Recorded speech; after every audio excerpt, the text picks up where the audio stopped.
Hi class, we're covering chapter 1.2 today. It's linear systems and matrices. Basically, as an overview, what we are going to be doing today is taking a system of equations and turning them into matrices and learning how to solve this system by using matrices instead of our traditional methods of algebra, which are substitution and elimination methods, right? So we're going to use matrix methods instead. It might seem counterproductive. It might seem harder at first since it's different, but this is really the basis for pretty much the entire course. So the stuff we're going to learn in this section is very, very, very important towards the remainder of the semester. So I really want to stress to you that when you start doing your homework, instead of trying to solve the systems of equations through the methods that you're used to, which is algebraic methods, elimination, substitution, things like that, use the methods we're going to use now, because once we start to get more abstract and start talking about things that you're not familiar with, you're going to be really lost if you're not using these methods. So it's important that you kind of try to embrace them and use them even though that they're new, okay, and strange, but you'll get used to them. So let's go ahead and get started. We are going to talk about our systems, right? So as I said before, every linear system can be put into a matrix. Every system of equations has a matrix associated with it. So if we have a system of equations, right, here we have m equations, 1, 2, all the way up to m, right? That's the first value in the subscript. And we have n variables, right? The second value for the subscripts. We can put these into a matrix, right? What we call an augmented matrix, where the augmented matrix only has the coefficients and only has these a values. Okay, we call these a sub ij, actually. We'll talk about that another time. But it only has the coefficients, right? So our augmented matrix, it's a coefficient matrix. And it looks like this. Okay, so again, we only have the a values.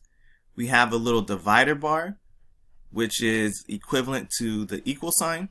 And then we have our b values, right? The values at the very end. So these are the coefficients. If you notice, all these values here, a1, 1, a2, 1, a all the way up to m1, all of these are the coefficients for the x1s. These are all of the x1 coefficients, okay? The first variable coefficients. All of these are the coefficients for the second variable, and so forth and so forth and so forth. So you can look at these in terms of columns and in terms of rows, right? In terms of rows, these are all the equations. This is the first equation, second equation, and so forth. If you're looking at it in terms of columns, which will be important later on, these are all of the coefficients that go for the x1 variable. These are all of the coefficients for the x2 variable, and so forth, right? So each column has its own sort of representation, its own importance, and each row has its own importance, okay? We'll talk about rows and columns in a little bit, but it's important to remember which is which. Remember, columns are up and down. If you think of the columns that hold up a building, the pillars, a pillar and a column are the same thing. They're up and down. They're vertical. A row is like when you go to a baseball game or go to watch a movie, you find your row and you walk across your row to go sit down. So rows are left to right, columns are up and down. Okay, we'll talk about that a little bit more throughout the course in this section as well. All right, so here's just a reiteration of what I said. Each equation makes up the rows in our augmented matrix, and each variable creates a column consisting of its coefficients. All right, so again, here's the rows. Rows go this way, columns go this way. Later on, around chapter 3, I believe, we talk about rows and columns a lot.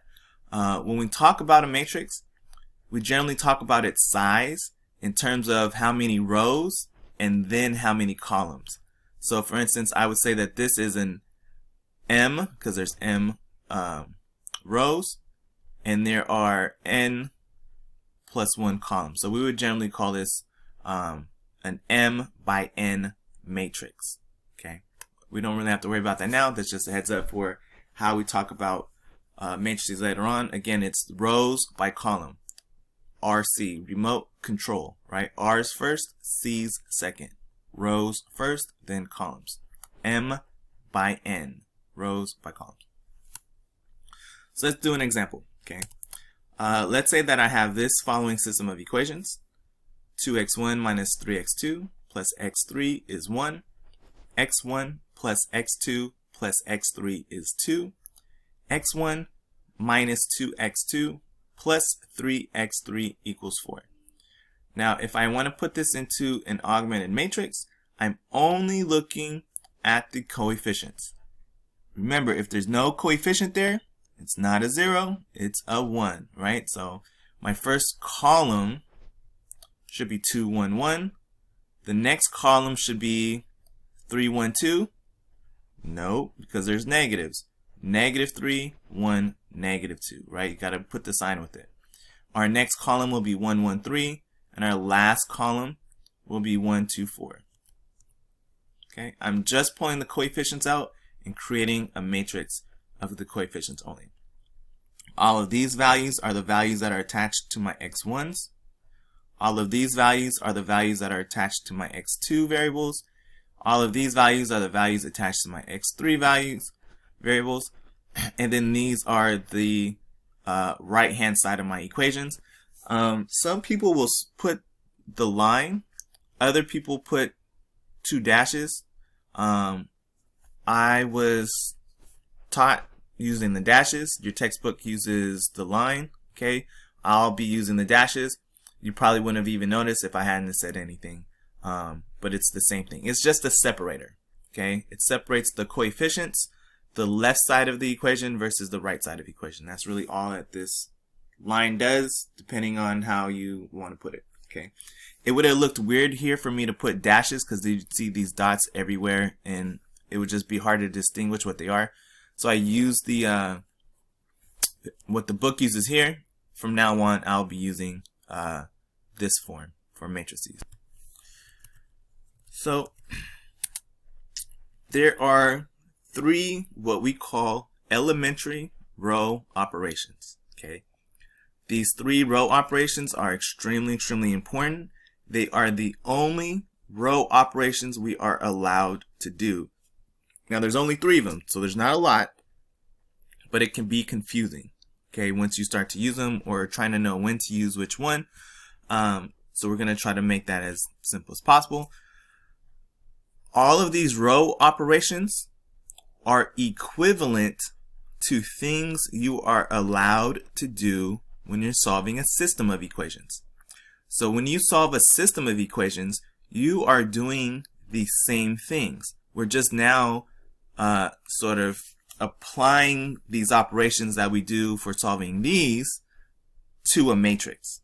Okay, it is very similar to the things you're allowed to do when you are solving a system by elimination.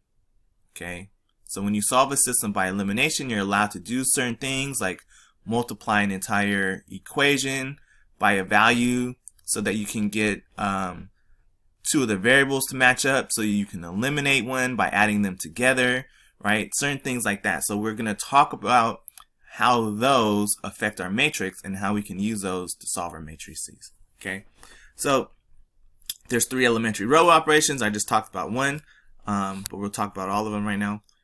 Each of these operations act upon our system of equations without affecting the solution set of the system. So these are things that we're allowed to do to our system or to our matrix. It's the same thing. We'll talk about the relationship between them, but it doesn't change my answer. In fact, it's the way I would solve this system to find my answer. We're just applying it to a matrix again. Okay, so it's not going to change my solution set, which is important because if it changed my solution set, I would no longer be solving the system, right? I'd be solving some other system because I basically did something incorrectly, and now I don't have a 3 here instead of a 2 because I messed up, and now my answers no longer apply to this system. They'll apply to some other system because I messed up my arithmetic, basically. Okay, so without further ado, these operations are, we are allowed to interchange two equations.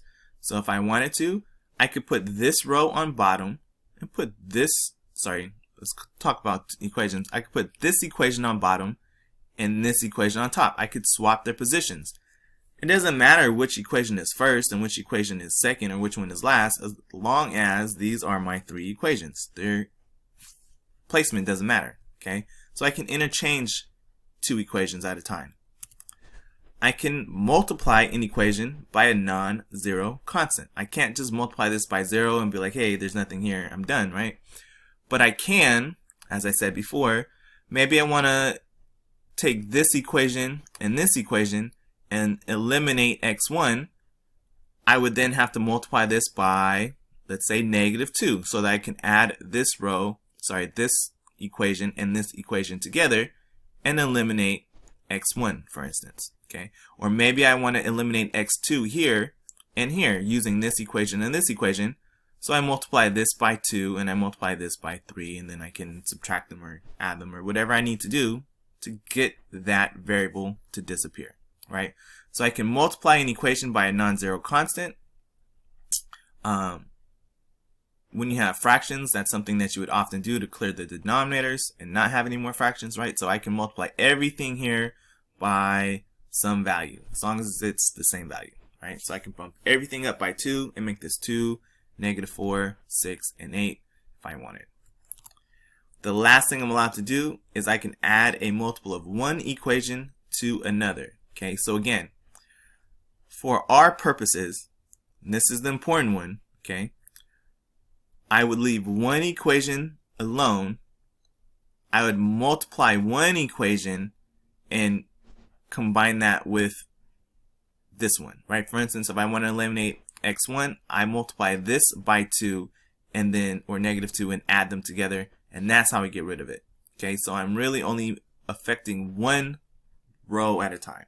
Okay, so let's use some examples. So again, I've been talking about this matrix a lot, this set of equations. We're in the same example, so I'm going to continue to use this system that we have. Okay, so that's not going to change, but every time I show you one of these, I'm going to revert back to this original example. Okay, I'm not going to continue down the process with my results. Okay, so first, let's interchange two equations. This should make the most sense. Okay, and again, when I talk about equations, in my matrix, my augmented matrix, I talk about rows.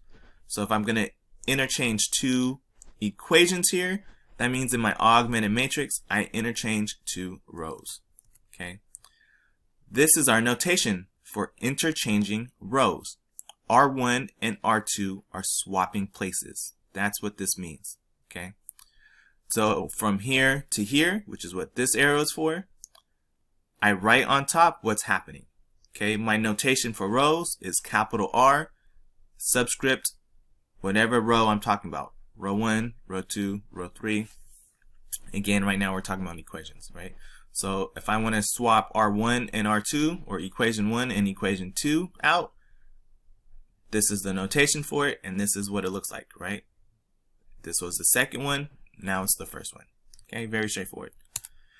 If I want to do that with the matrix, I'm taking my augmented matrix for this system of equations. I'm applying this rule of switching R1 and R2.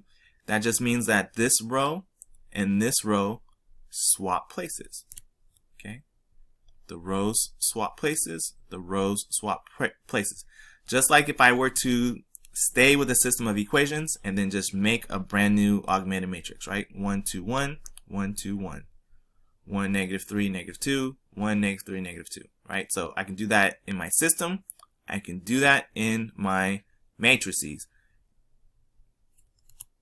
If I want to multiply an equation or a row by a non-zero constant, okay?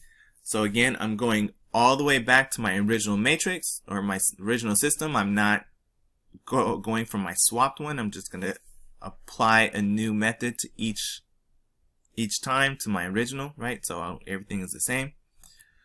The way that we notate this is that R3, okay, becomes negative 2 times R3.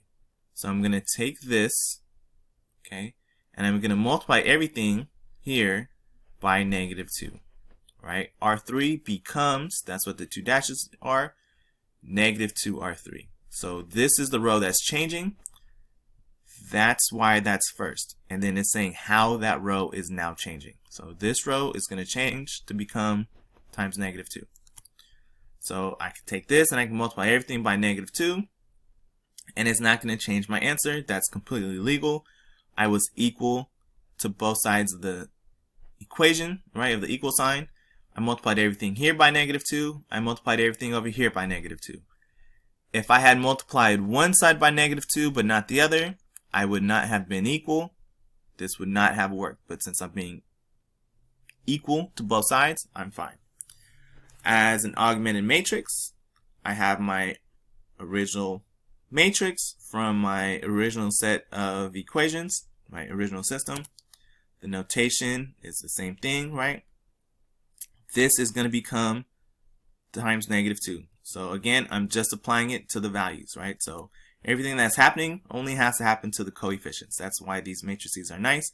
It takes off all this extra fluff and nonsense, and we can just focus on manipulating the values that need to be manipulated, okay? So for this last one, we're going to add a multiple of one equation, or a row, as we've been saying, to another equation or row, right? So again, I'm going to take my original system of equations, and R1 is the one that is going to change, okay? This one changes. How's it going to change? I'm going to take it, and I'm going to subtract 4 times R3 from this row. Now, I want to be very, very, very clear here, okay? When you do this, you should never say R1 is going to become 5 times R1 minus 4 R3. You should never multiply the row that you're changing, okay? If you're going to multiply the row that you're changing, you need to do it in a separate step here, okay? You do it as one step, and then on the next step, after you've multiplied it by a constant, then you will, apply this, okay? But you should never. It works sometimes, but it does not always. It is is pretty much the only reason students ever get an incorrect answer is when they try to do too much here, right? When they're trying to do too much at once by multiplying a row, multiplying another row, and combining those together to eliminate something or what have you, things get messy, okay? So you do not want to do that. I'm spending some time on this because it's very important, okay? So whatever row you're changing, leave it alone and manipulate it only by adding a multiple of another row to it. You should not multiply that row by something and add a multiple of another row to it at the same time, okay? If you want that to happen, a separate step should be multiplying that first row by some constant, okay? You should not combine those two steps at all. You have to do one at a time. You do not combine them, okay? It's a really very, very important. It 100% will mess up your arithmetic. I used to do it all the time. I used to think it was fine. And I want to say 60% of the time it works fine. But then you run into these cases where it just throws everything out of whack and your answers are crazy and you just have no idea why your answers are wrong. So the way that I fixed that for myself was that I kind of noted that I have to do one of these operations at a time, right? One of these three. Don't combine them, okay? So if I'm adding negative 4 times this to this is my resulting matrix, okay? I'm going to get 2 minus 4 times 1. So basically 2 minus 4, negative 2, okay? Negative 3 minus 4 times this, so I get negative 3, basically plus 8, so I get a positive 5. Here I'm going to have 1 minus 12, okay, which is a negative 11, and I'm going to have 1 minus 16, because 4 times 4 negative is negative 16, so that gives me negative 15, right? So that's how we want to do it. You're only manipulating this row, and you're manipulating it according to this formula, okay? So if we go ahead and have our augmented matrix, we have the same thing. It's a little bit cleaner. We only have to worry about the values here. And we're going to get, obviously, the same thing because it's the same thing, right? So those are our 3 operations. So here, again, just as a note, we are operating on R1 in this case, in our C case here. So R1 must remain unchanged while a multiple of another row is being added to it, right? I am not multiplying this by a scalar. It is staying exactly how it is, and I'm multiplying one of these other rows by some constant and adding it to my R1, okay? So R1 stays unchanged, and a multiple of another row is added to it, okay? So here I'm adding a negative 4, for instance. To solve a system of equations, we do the following, okay? So I take my system of equations, and obviously I turn it into an augmented matrix, okay? After I create my augmented matrix, I need to apply these 3 row operations. Not in order. There's a very specific method that we have to do this, but I need to apply these row operations, okay? In applying these row operations, what we're doing is called reducing our matrix, right? It's called Gaussian elimination, okay? There's another form called Gauss-Jordan elimination.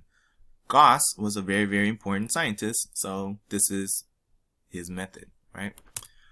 Our goal is to reduce to row echelon form, or what we like to call reduced row echelon form, which we'll talk about later. So we talked about earlier in this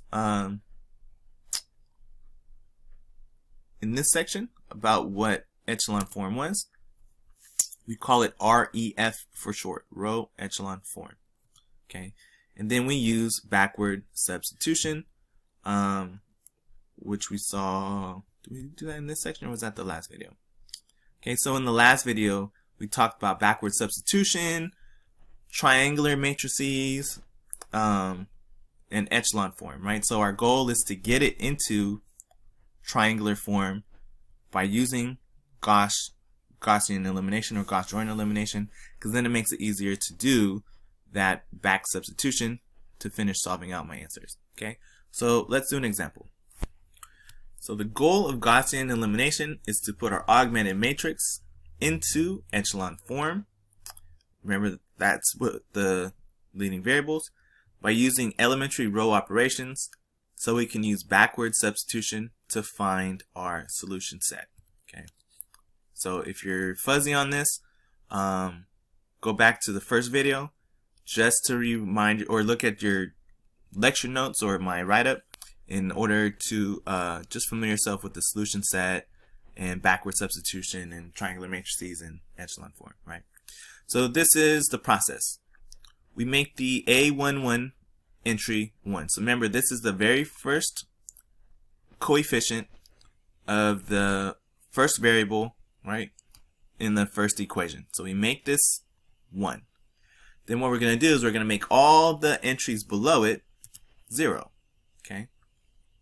And we're doing this by row operations, okay? We're manipulating our matrix kind of one thing at a time in this order. This is the algorithm for solving this, right? We're gonna, once we have all the entries below our first leading coefficient 0, we're going to go down to the next row, and we're gonna find the next leading variable, and we're gonna make that 1, okay? I suggest that you do this without using division if possible, okay?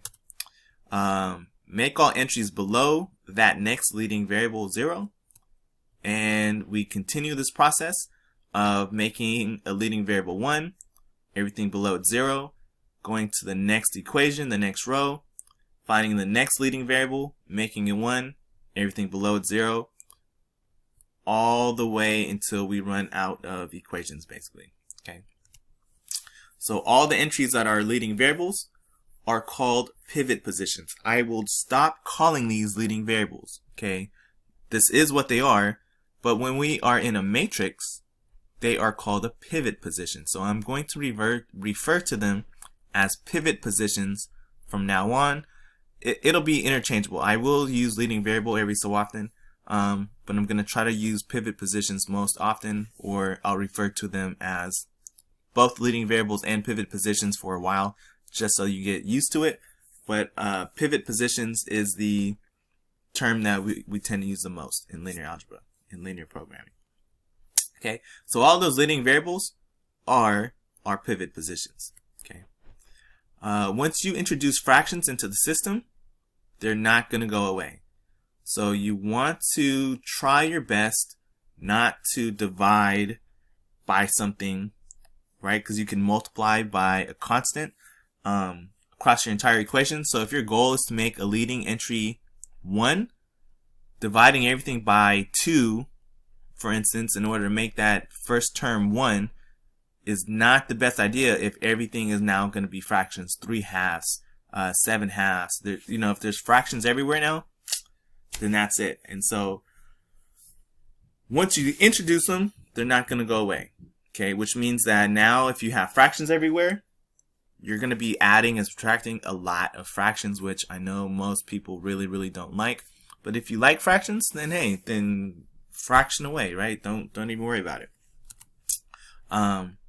So if you want to not introduce fractions, wait until the last possible moment. So try your best to kind of figure out what you can do to work around introducing fractions if you are not very good with fractions. Okay. Now I love fractions, but I try not to introduce fractions at all until the last possible moment, right? So sometimes they're unavoidable because your answers have fractions in them, right? So you're going to have fractions. But the goal is to not do a bunch of calculations with them around, right? Okay. So now let's do an example.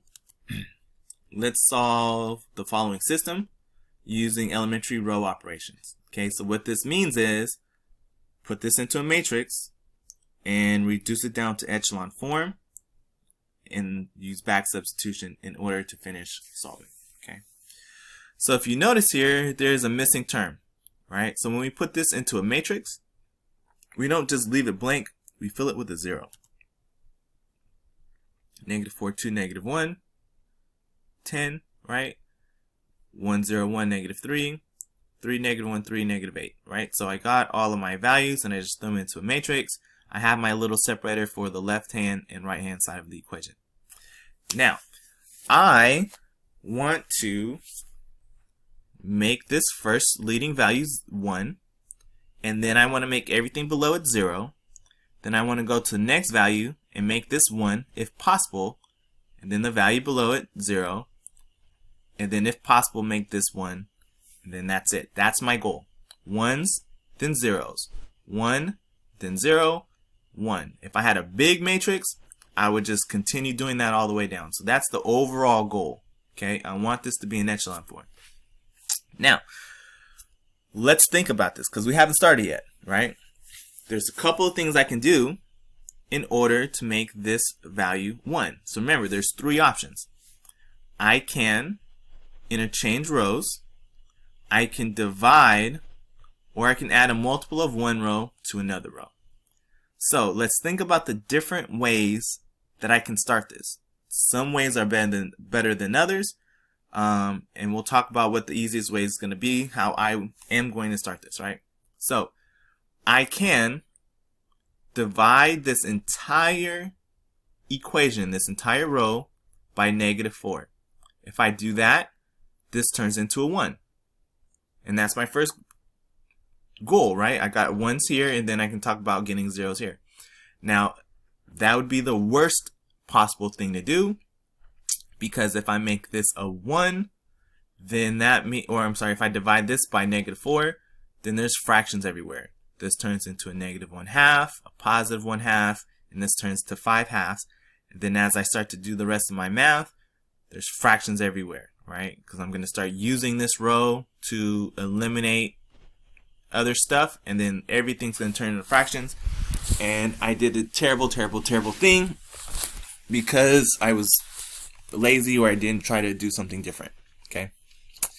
The next thing that I can do is I can take these two rows and I can add them together. Okay. I can say R1 becomes R1 plus R3. And if I do that, this turns into a -1. And then my next step, I can multiply the entire first row times -1, so that -1 turns positive. Now, that's not a bad idea, but the problem with that is I have to do a lot of arithmetic, right? This is going to be 1, because I'm adding these together. This will be -1. This will be 1. This will be 1. This will be 2. And then on the next step, I would change the signs everywhere, so this would become +1, -1, -1, -2. And that's fine. But it took me 2 steps to get a +1 here. Okay? So I went from the worst to the best, right? So the worst is to divide everything by -4. The next best step, or least worst step, I guess, would be to add these two together. Okay? Or I can add this plus this times 5, right? And that'll give me a 1 here. This will stay at 2. This will turn into 3. And this will turn into -5, right? And that's fine. I can do that as well. The easiest thing for me to do, which is what you've probably been screaming at me through your computer to do, is to just swap these two rows. Okay, but I gave you 4 options. I gave you 4 different options for how to make this 1, and you probably only thought of 1 or 2 of those. Okay, but there's several ways to make this a 1. The easiest, again, is just to swap these 2 out, right? There's already 1 here. Just swap this out, and then you have a 1 in your leading position. Okay, so that's what we'll do first. All right, so let's go ahead and do that. Okay, now I'm not going to torture you guys on the rest of these steps by saying, oh, we can do this and we can do that. I just want to do this on the first example ever because I want you to know that there's multiple ways to approach these matrices. Some are always going to be better than others. Some are going to be neutral, right? So let's go ahead and continue with the rest of this because these do take quite a bit of time to go through. So I'm not going to talk as much to the rest of these. We'll just stick to the math, okay? So first thing I want to do is I want to swap 2 rows. Okay, easiest thing to do. These 2 swap. Now I have a 1 in the first position. Okay, first equation, first coefficient. The A11 position is 1. Now I want to make these things 0 below them. Okay, I can do this at the same time, but for this example, I'm going to do them 1 at a time. Okay, so the first thing that I want to do is let's make the first one 0. And then on the next step, we'll make the next one 0. So I need to combine this row with this row in order to make this one 0. So R2 is the one that is changing. So my notation is going to say R2 becomes R2 and then whatever it is I need to do to it, right? So I'm going to add this in some way, some multiple of this right here, to this row in order to make that 0. So R2 will become R2 plus 4 times R1, right? So I get these to be opposite signs and add them together. That's all I got to do. So this will be 0. This is going to stay the same because I'm multiplying R1 times 4 and adding it to this. So 4 times 0 is 0. Add that to 2. It's not going to change. This is going to turn into a 4 plus -2, so this will turn into a 2. And then this will be -12 plus 10. This will turn into a -2. So only R2 is changing. This is the only one that's going to change, right? Okay, so R2 is going to become R2 plus 4 times R1. So this turns into 0, 2. This will be a +2. -2. Okay, boom, there you go. So first step, make this 1. Next step, make the value below it 0. Next step, make the last value below the 1 0. So I'm making these zeros. So I'm going to do the same thing. R3 is going to turn into, right, just like this, R3 will turn into R3 minus 3 R1. Okay, because 3 minus 3 will be 0. So same thing here, -1 minus 0, 3 minus 3, so this will turn into 0, and -8, this will turn to a +9, so this will turn into 1. Okay, so there we go. First step, make the first value 1. Second step, make the value below it 0. Third step, make the value below that 0. Now that I have a 1 and all zeros, my next step is to come down to the next equation, find that first leading variable. Okay, that's here. So that's my next pivot position. I want to make this 1. I can do this a couple ways. I could swap these 2 rows, because this is a -1. So I can swap these 2 rows and then multiply it by -1. So this is a +1.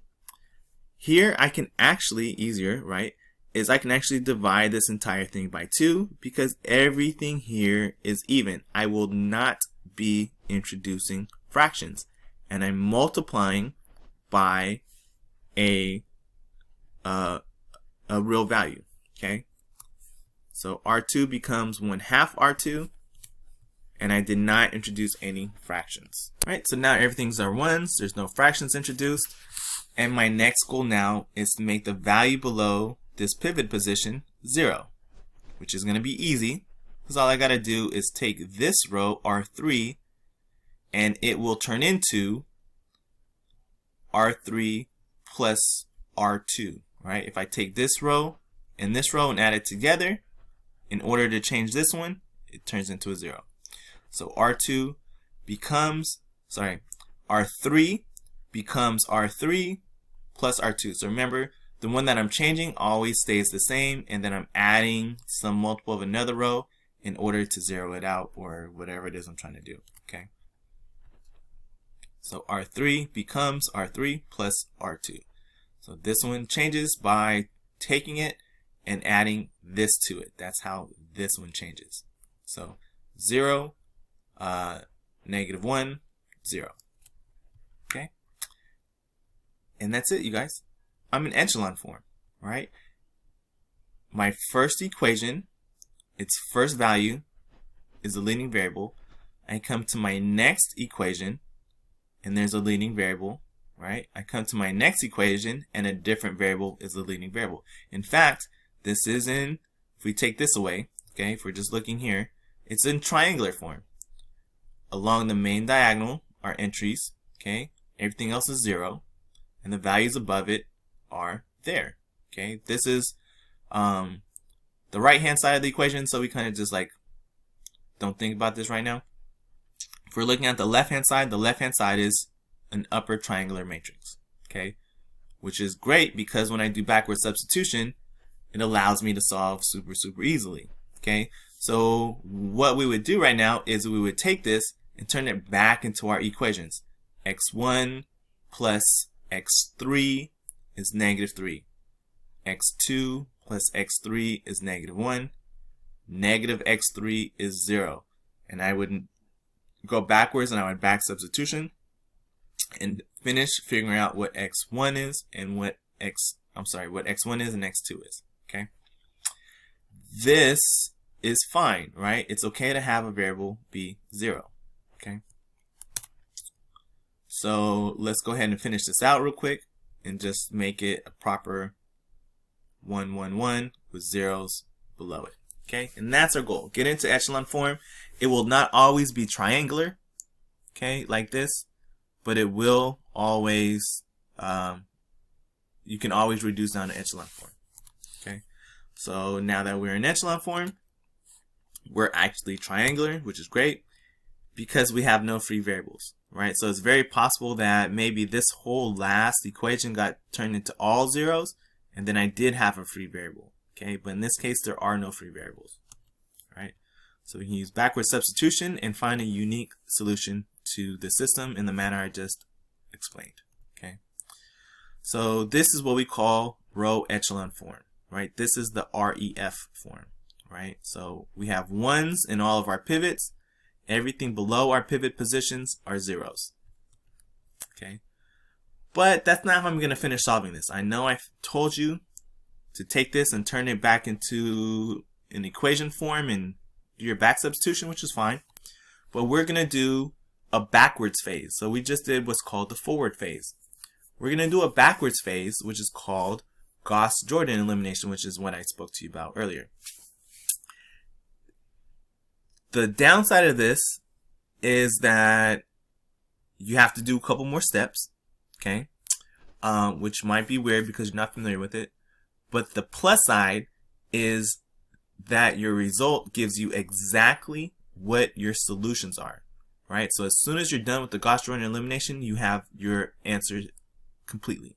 Okay, you're completely finished at this point. I prefer Gauss-Jordan elimination. I always simplify to the Gauss-Jordan form, which we call RREF, or reduced row echelon form, which I'll throw on here in a second as well. Okay. So Gauss-Jordan elimination is a backwards phase once we have gone into REF. So we reduce into echelon form, and then our Gauss-Jordan form is the backwards phase, right? And the finished phase of this is reduced row echelon form, or RREF. Okay, that's how I will refer to it from now on. So for Gauss-Jordan elimination, the goal is we find our augmented matrix and we reduce it all the way down to the REF form, right? Where I have ones in my pivots and zeros below all the pivot positions. Okay, that's the goal. We do that, and once we do that, we can then begin the backwards phase. The backwards phase is that we want to get all the values above our pivot positions to be 0. So the easiest way to do this is to start the last pivot position so that we don't kind of mess things up, and we just go backwards. Okay, so once all of our pivot positions have zeros below and zeros above them, our augmented matrix will be in RREF form. Okay, so what do I mean? I am going to make this and this 0, and if there was a value here, I would make the value above this 0. So that's what we're doing, is our forward phase is to make this one zeros, then this one, then this zeros, and then this one. Our backwards phase is to start at the end and make this 0 and this 0, come to the next pivot and make the values above it 0. So with the same thing we did in the forward phase, we're just doing it backwards. So instead of starting at this end, we're going to start at this end. You cannot do that. I could not start here, go here and make this 0 and then this 0, and then come here and make this 0 and this 0. It does not work that way. You cannot do this backwards. Okay, you start here, you make it 1, make the stuff below 0. You find your next pivot, make it 1, the stuff below 0, the next value, make it 1. Then you go above this and you start making the values 0. Your next pivot, the values above it 0. So that is the complete Gauss-Jordan elimination to get to RREF form. Okay, so once all of our pivot positions have zeros below and zeros above, our augmented matrix will be in reduced row echelon form. Okay, so notice that our pivot positions for our example run along what we call our main diagonal. Okay, this is because we have no free variables. So when we're in a triangular form, when we reduce to a triangular form, the main diagonal will have all ones. Okay, that's here. This is our main diagonal. Okay, so this is what we had. This is our result from here. Okay, I'm just taking this matrix and I'm bringing it here. So I want to make the values above it 0. So if you notice before, that's fine, okay? So I'm going to start with this one, okay? So that means that R2 is going to become R2 minus R1, or sorry, R3. I should have started here, but that's fine. I can start here. It doesn't matter. So then this is going to become 0. This 0 here isn't going to affect this -3. So it's going to stay the same. Okay. So then this is the last one that I want to make 0. So R2 will become R2 minus R3. Again, this 0 is not going to affect it. If this was a value, it would be changing this -3 and -1 as I went forward, but there's nothing there. So it remains unchanged.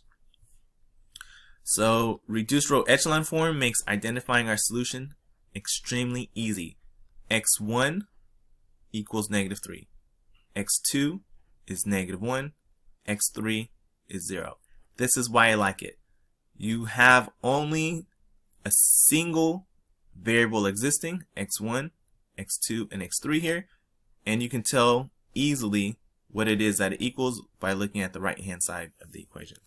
Okay, so therefore our solution is -3, -1, 0, x1, x2, and x3. Okay, so it should be unsaid, but if we ever want to check our solution, it's really easy. We just plug our solution back into our system to make sure everything checks out. So again, you can always check your answers in this class. There's only a few things that you won't be able to check your answer with, and those are proofs. Okay, a proof you can't check your solution because you're proving something. And then some of the more abstract things that we look at when we start looking at spaces and span and linear independence and things like that. There's ways to check a lot of them, but really your work just has to kind of work out, you know. So if we take these values and we plug them back into each equation, it should work out. Okay, so if you don't remember what our original equation was, that's way up here. Okay, so we have 3, -1, and 0. It ends up being really the same thing. So we can just do a visual check here. We'll just bypass the slides that I have later on down there. This will give me a 12 minus 2 plus 0. That's 10. -3 plus 0 is -3. Here I got -9 plus 1. Right, -1 minus 1 is plus 9, so that's a -8, and then this is 0. So it works out for all of these. Okay. Go back here. Okay. So here you go. Just plugging them in, just double checking. Okay. A system of the form where we have the same equations, but instead of it being 10, -3, and -8, they're all equal to 0. We call that a homogeneous equation. Okay, and it looks like this. Okay, we call this homogeneous. So if all of the right hand side is 0, it's a homogeneous equation. Okay, a homogeneous equation has what we call the trivial solution. It's trivial because it's dumb. It doesn't make any. It's not that it doesn't make any sense, but it's so easy that it doesn't even matter. Okay. The easiest solution to having this be all zeros is if your solution consists of all zeros. 0 plus 0 plus 0 is 0. 0 plus 0 is 0. 0, 0, 0, 0. It's always 0. It's trivial. It has no important information for us. We call it a trivial solution. This pops up also in differential equations quite often. So that is a solution here that we are not interested in. Okay. However, whether or not the trivial solution exists or not for our system tells us some things about our system. Okay. So a homogeneous system has either only the trivial solution or infinite non-trivial solutions. Okay, so that's very important. It's either just the trivial solution or there's infinite solutions that are all non-trivial. When we have the infinite non-trivial solutions, that's when we're going to have free variables and things like that. Okay, so I'm not going to solve this because we've already solved it. The only difference between me solving this and solving this one up here, where we had the right hand side that was not all zeros, is that as I am combining things together and doing my row echelon forms by adding rows to the other rows, these values change as I go. Okay, if this was all zeros, nothing's going to happen. When I swap two rows, I'm swapping out these two zeros. Okay, if these were all zeros here, I'd be swapping out two zeros, right? As I add a multiple of one equation to another equation, I'm adding a 0 plus a multiple of 0 to itself. It's all 0. All of these things will always remain 0. So, since I was able to take my system down to reduced row echelon form that looked like this, what I would have on the other side would just be all zeros. There's no way to multiply a 0 times a 0 to not get 0, or add a 0 to another 0 to not get 0. They stay zeros. So my solution to this is just going to be 0, 0, 0. Okay. You can try that on your own. You can take my word for it.